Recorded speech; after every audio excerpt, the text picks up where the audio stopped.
అయితే జెంట్స్ కూడా కొంతమంది ఈ ఆడవాళ్ళలాగా చెస్ట్ ఉంటుందండి. అవునండి.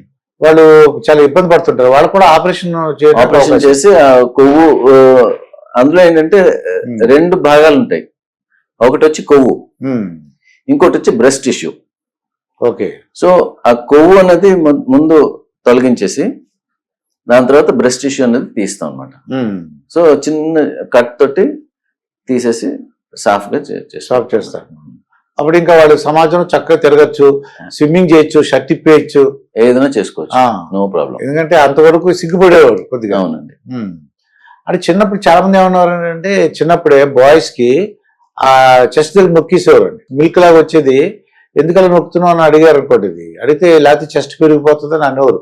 దీనికి సంబంధం ఉందంటారు? సంబంధం లేదండి, కానీ కల్చర్ అదే ఒక సాంప్రదాయంలో ఇప్పుడు ఏంటంటే కొంతమంది ఏం ఉన్న లేకపోయినా సరే కొంతమందికి ఏంటంటే పొట్ట మీద కాలుస్తే జాండీస్ రాదని చెప్పి అనుకుంటారు. మీద ఎక్కడ పెడితే అక్కడ చేసేవారు పూర్వకాలంలో. సో అవన్నీ అంటే అవన్నీ సూపర్ స్టిషన్ అని చెప్పి తెలుసుకున్న తర్వాత చాలా మంది అవన్నీ మానేస్తున్నారు. సో అలాగే ఇది కూడా. డాక్టర్ గారు, ఇప్పుడు కొంతమంది బాయ్స్ 6 ప్యాక్ ట్రై చేస్తారండి. నాకు తెలిసింది ఏంటంటే 6 ప్యాక్ చేయకపోయినా మీరు ఆపరేషన్ తో 6 ప్యాక్ షేప్ తీసుకొస్తారని తెలిసింది. అవునండి.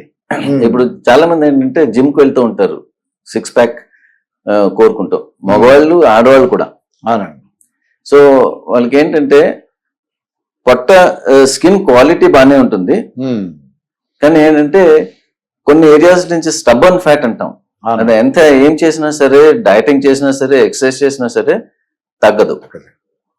దాన్ని తీసేసి 6 ప్యాక్ ఎక్కడెక్కడైతే గ్రూవ్స్ రావాలో అక్కడ గ్రూవ్స్ పెట్టి, ఎక్కడైతే ఎక్స్ట్రా కొవ్వు ఉందో అక్కడి నుంచి తీసేసి, ఎక్కడైతే కొంచెం అట్టే పెట్టాలో అక్కడ అట్టే పెట్టి మంచి 6 ప్యాక్ లాగా తీసుకుని రావచ్చు.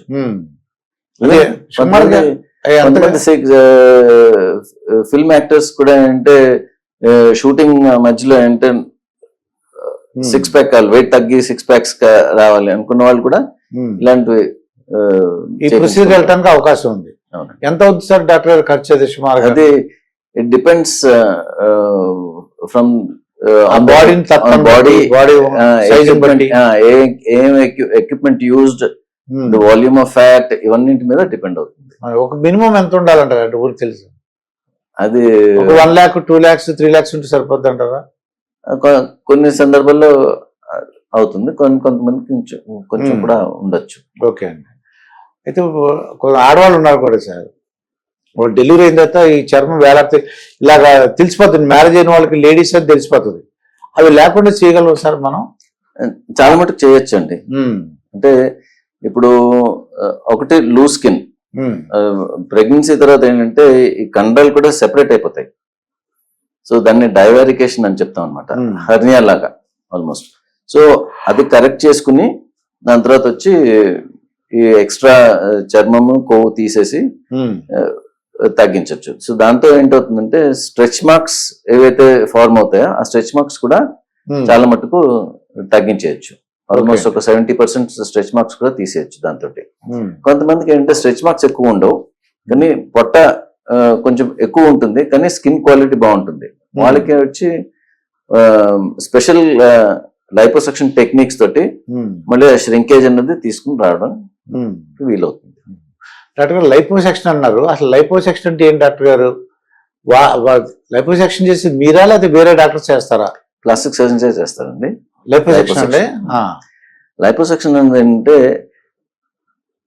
చిన్న చిన్న ఓపెనింగ్స్ తోటి, కట్స్ తోటి ఎక్స్ట్రా కొవ్వు ఏదైతే మనకి ఎక్స్ట్రాగా ఉందో ఓకే అండి అదంతా తీసేసి మళ్ళీ బాడీని రీషేప్ చేయడం అనేది లైపోసెక్షన్ అంటారన్నమాట.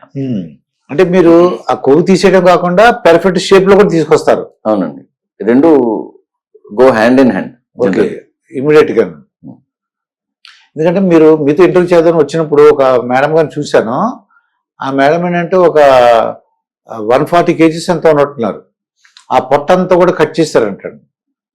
కట్ చేసేసి మొత్తం అంతా స్కిన్ ఉంటే కిందకి ఏలాడుతుంటే ఆ స్కిన్ ఒక 10 kgs ఎంత ఉండాలని తెలిసిందండి నాకు. అవును, అవన్నీ కూడా కట్ చేశారు తెలిసింది. ఏం డాక్టర్ గారు అసలు అటువంటి కేసులు ఏమో చేస్తారు? దాన్ని అబ్డోమినోప్లాస్టీ అంటామండి, um, or abdominal wall correction. Okay. అంటే అంటే పొట్ట భాగం దగ్గర కరెక్ట్ చేసడం.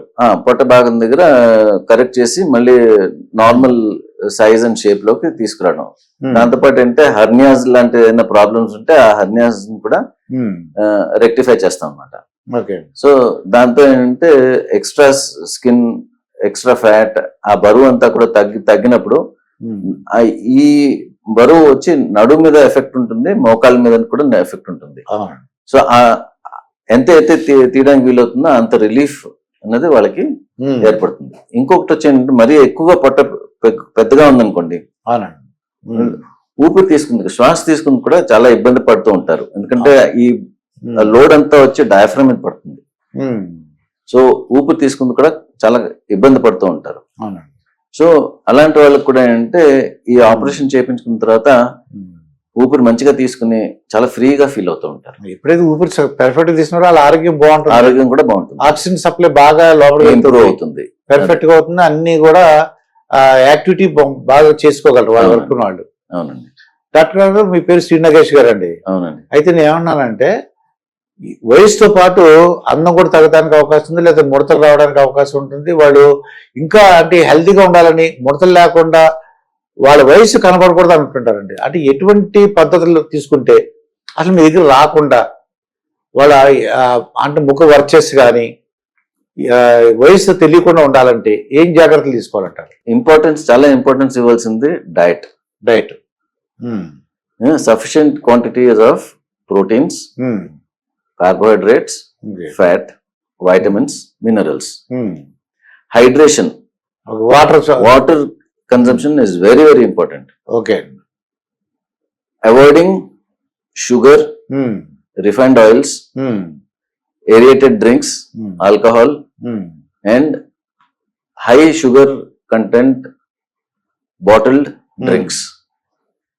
ఇది చేస్తే 80% of a problem is solved. Next వచ్చి exercise. Exercise is very important for the body. Okay. So అంటే both weight training, isotonic and isometric exercises రెండు చాలా ఇంపార్టెంట్.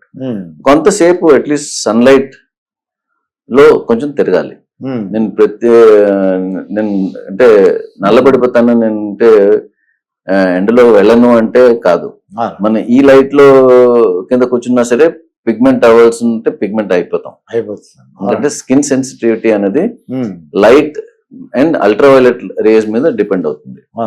సో బయట సన్లైట్ మనం కొంతసేపు కూర్చుంటే మనకి vitamin D and calcium, because vitamin D is responsible, calcium is link to the calcium. So ఈ రెండు ఇంప్రూవ్ అవుతాయి.